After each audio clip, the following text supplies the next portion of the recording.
2 सालों के अंतराल के बाद बंगाल में सत्तारूढ़ तृणमूल कांग्रेस यानी टीएमसी ने आज 21 जुलाई को अपनी सबसे बड़ी वार्षिक शहीदी दिवस रैली का इस बार बड़े स्तर पर आयोजन किया। इसके लिए कोलकाता के धर्मतल्ला में विक्टोरिया हाउस के सामने सभा मंच पर मुख्यमंत्री ने हुंकार भरी। पार्टी ने इस कार्यक्रम के लिए काफी पहले से पूरी तैयारियां की है। इस रैली में शामिल होने के लिए राज्य भर से बड़ी संख्या में तृणमूल समर्थक ट्रेनों व बसों से भर भर कर कोलकाता पहुँचे और पूरा कोलकाता इस समय तृणमूल के रंग में रंग गया। सड़कें पार्टी के झंडों से पटी दिखी। ये पार्टी का सबसे बड़ा कार्यक्रम है और 2 साल बाद हुई इस रैली में लाखों की भीड़ जुटाकर तृणमूल कांग्रेस सुप्रीमो ममता बनर्जी ने विरोधियों को अपना राजनीतिक संदेश दिया। मंच के माध्यम से उन्होंने सीधे केंद्र सरकार और बीजेपी पर निशाना साधा। उन्होंने कहा कि हम लड़ने की क्षमता रखते हैं लेकिन उन्हें लड़ने की क्षमता नहीं। हमारा मेरुदंड सीधा है लेकिन उनका मेरुदंड टेढ़ा। उनके मेरुदंड के एक तरफ ईडी और दूसरी तरफ सीबीआई है, एक तरफ इनकम टैक्स तो दूसरी तरफ जीएसटी।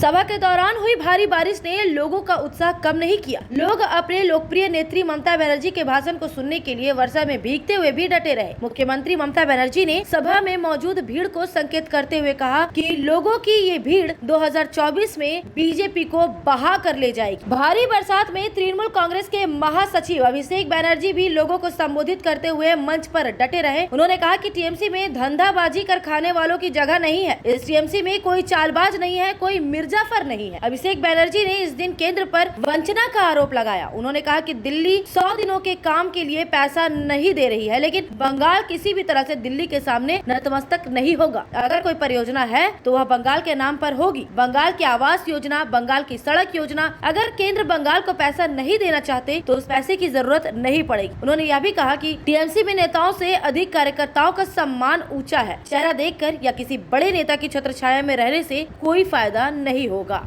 अरे तृणमूल कांग्रेस থাকলে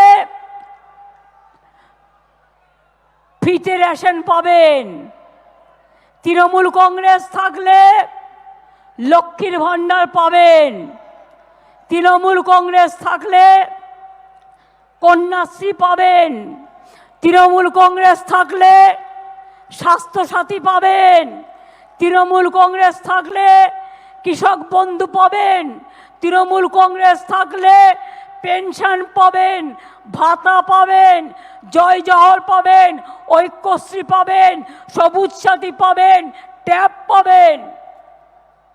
তাই তো মানুষকে দরকার তৃণমূল বারবার।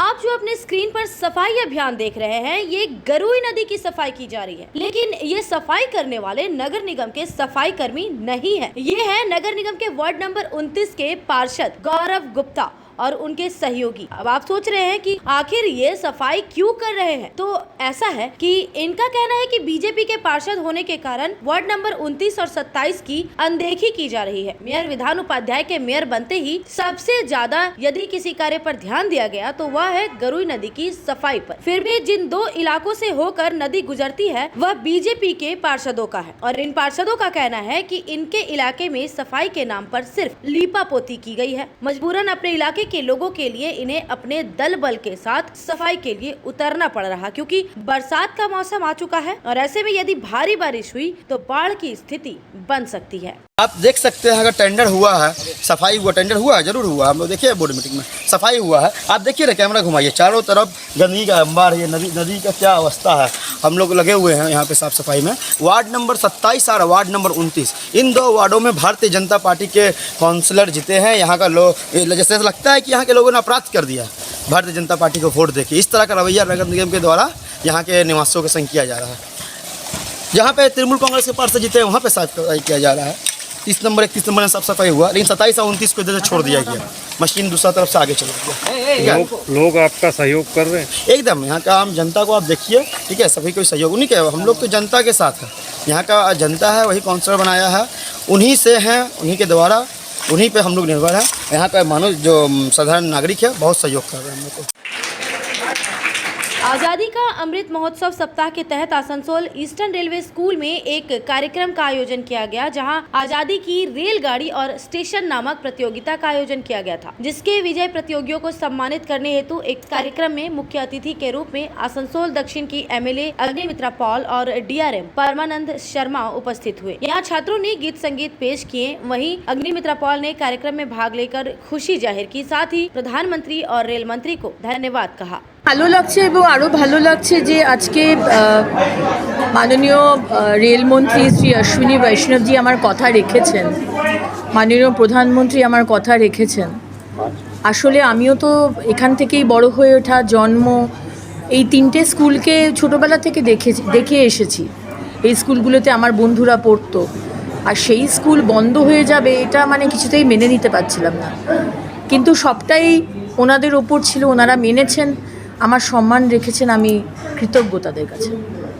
दूसरी ओर डीआरएम ने बड़ी जानकारी दी कि कल तक जिस रेलवे स्कूलों को बंद करने के लिए रेल प्रशासन ने नोटिस दे दिया था, आज उन्हीं स्कूलों को न सिर्फ चालू रखने के आदेश दिए गए हैं, बल्कि स्कूलों को मॉडर्न बनाने के भी निर्देश जारी किए गए हैं। सभी रेलवे स्कूलों को केंद्रीय स्कूलों की तरह ही आधुनिक करने के निर्देश दिए गए हैं। इस स्कूल को मॉडल स्कूल की तरह डेवलप किया जाना है, और जैसे निर्देश आए हैं रेलवे बोर्ड द्वारा माननीय मंत्री जी के अप्रूवल से कि जिन जिन स्कूलों में छात्रों की संख्या सफिशिएंट है, शायद तो उन सबको मॉडल स्कूल की तरह जो central board of secondary education की गाइडलाइन है उसके हिसाब से सारी फैसिलिटीज़ बना के और स्कूल को आगे बढ़ाना है।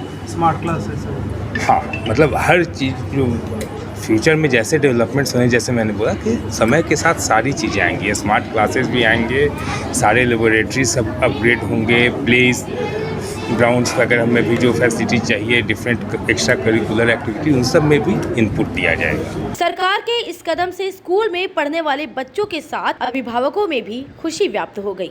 Keep working for the country, keep your determination, keep Bharat माता की। एआईएमआईएम के जिला नेता दानिश अजीज के नेतृत्व में गुरुवार को वार्ड नंबर 83 के मोहम्मद निहाल उर्फ बादशाह ने ऑल इंडिया मजलिसे इत्तेहादुल मुस्लिमीन की सदस्यता ग्रहण की। एआईएमआईएम का दामन थामने वाले मोहम्मद निहाल ने कहा कि वह एआईएमआईएम के अध्यक्ष मोहम्मद असदुद्दीन ओवैसी और उनके विचारों से काफ़ी प्रभावित हुए हैं, इसलिए वे दल में शामिल हो गए। एआईएमआईएम के एजाज अहमद, तारिक अशरफ खान, आतिफ मलिक, मुमताज़ रजा एवं अन्य सदस्यों ने मोहम्मद निहाल का दल में स्वागत किया। आज पश्चिम वर्धमान डिस्ट्रिक्ट ऑल इंडिया मजलिस इत्तेहादुल मुस्लिमीन के परिवार में हम लोगों ने एक नया सदस्य पाया, और वो सदस्य जो है हमारे बादशाह भाई उर्फ निहाल, वार्ड नंबर 83 से बिलोंग करते हैं। आज वो हमारे पार्टी में ज्वाइन किए हैं, तो इनका मैं तहे दिल से वेलकम करता हूँ और बहुत शुक्रगुजार करता हूँ इनका कि इन्होंने लोगों के पीछे जाने वाले पार्टी में नहीं चुनकर अपनी क़यादत वाली पार्टी को ज्वाइन कर आज इन्होंने ये साबित कर दिया कि ये एक जिंदा दिल इंसान है। आज बैरिस्टर असदुद्दीन ओवैसी साहब के निर्देश अनुसार हम लोग पश्चिम वर्धमान डिस्ट्रिक्ट ऑल इंडिया मजलिस इत्तेहादुल मुस्लिमीन की तरफ से, पूरे परिवार की तरफ से एजाज भाई, आतिफ मलिक साहब, अशरफ भाई, हम सब मिलकर इनका वेलकम करते हैं। क्यों आपने एमआईएम ज्वाइन किया आज? एक अच्छा पार्टी है और हम लोग को शुरू से करने का चाहत था एमआईएम को, और हम लोग के जो लीडर हैं, जो हम लोग का एमआईएम के असदुद्दीन ओवैसी साहब, वो बहुत मतलब हम लोग पसंद करते हैं, लाइक करते हैं कि हर चीज़ के लिए जायज़ नाजायज़ के लिए आवाज़ उठाते हैं, इसके लिए कि हम एमआईएम ज्वाइन किए। आपका नाम? मोहम्मद निहाल। सामाजिक संस्था उम्मीद वेलफेयर फाउंडेशन के तत्वाधान में गुरुवार की सुबह पौधारोपण कार्यक्रम का आयोजन किया गया। उम्मीद वेलफेयर फाउंडेशन के सभी सदस्यों के साथ कुल्टी विधानसभा के भाजपा विधायक डॉक्टर अजय कुमार पोद्दार ने पीएचई हॉस्पिटल रोड बड़ाकर में पीएचई की सीनियर डॉक्टर शीला मुखर्जी की उपस्थिति में कुल्टी के विभिन्न जगहों पर पौधारोपण किया। कुल 21 पौधों का पौधारोपण किया गया। इस दौरान कुल्टी विधायक डॉक्टर अजय पोद्दार ने कहा कि आज मानव विकास के मार्ग पर अग्रसर है, लेकिन पर्यावरण पर ही हमारा भविष्य आधारित है। तेजी से हो रहे वायु प्रदूषण ने हमारे पर्यावरण को बहुत हानि पहुंचाई है। पौधारोपण के जरिए वातावरण को प्रदूषण से बचाया जा सकता है और हर व्यक्ति अपने जीवन काल में 1-2 पेड़ जरूर लगाए। उम्मीद वेलफेयर फाउंडेशन संस्था के फाउंडर शेखर रजनीवाल ने कहा कि संस्था के द्वारा लगातार अनेक सामाजिक कार्यक्रम किए जा रहे हैं और आने वाले समय में भी पौधारोपण किया जाएगा। इसी प्रकार अन्य कार्यक्रम भी किए जाएंगे और जल्द ही रक्तदान शिविर का भी आयोजन किया जाएगा। कार्यक्रम के दौरान संस्था के अंकित अग्रवाल, वसीम खान, राजा अहमद सिद्दीकी, शमशाद खान, अंकित भुकानिया उर्फ लाला तथा बराकर के व्यवसायी सुरेश सुल्तानिया, राकेश मित्तल, चरण सिंह, अमित शर्मा और नटवर केजरीवाल उर्फ ठुल्ला मुख्य रूप से उपस्थित थे। यार एक बात पूछूं? हाँ बोलो, इसमें पूछने वाली क्या बात है? तुम्हारे घर के फर्नीचर बहुत आकर्षक लगता है बहुत महंगा है। अरे नहीं, उतने महंगे नहीं, रीजनेबल रेट पर ही लिए। अच्छा, आओ मैं तुम्हें अपना दीवान सेट दिखाती हूँ। डिजाइन तो बहुत एट्रैक्टिव है, लगता है क्वालिटी में दम नहीं होगा। कौन कहता है? ये फर्नीचर वर्ल्ड क्लास है, प्योर सागवान के, क्वालिटीदार और टिकाऊ भी। क्या सच में? हाँ, तुम्हें भी फर्नीचर लेना हो तो फर्नीचर वर्ल्ड एक बार जरूर जाना। वहाँ फर्नीचर के एक से बढ़कर एक कलेक्शन, वो भी तुम्हारे बजट में। साथ ही वहाँ फाइनेंस फैसिलिटी भी उपलब्ध है। सच में? तब आज ही अपना हबी को कहूँगी फर्नीचर वर्ल्ड चढ़े।